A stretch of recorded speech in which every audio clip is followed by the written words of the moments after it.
Ikintu na kimwe Yesu yasize avuze kitazasohora nk'uko yakivuze, kuko uwo Yesu ntabeshya, ibyo yasize avuze turabibona, n'ibisigaye tubitegereze vuba aha ngaha biraje.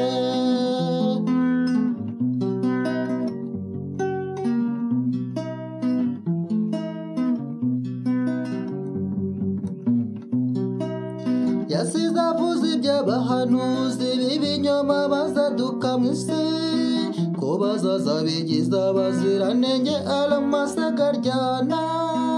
Abo uyu munsi ntiwababara, bwoko bw'Imana mube maso.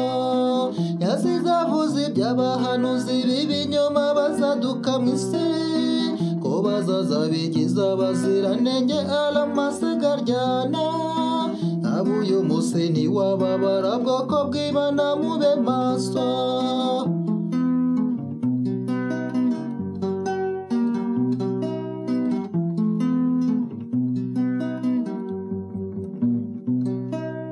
Ese ninde muntu utabona ko twinjiye mu bihe biruhije bene data? Iby'intumwa Pawulo yavuze ko bizaranga imperuka, nutabibona yababyirengagiza kuko byageze hose.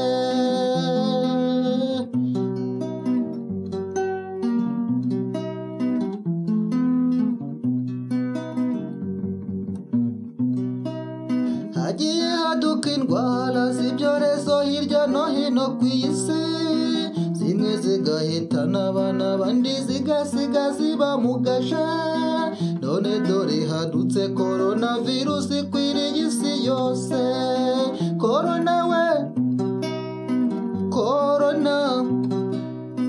coronavirus igenda uradushegeshe. Corona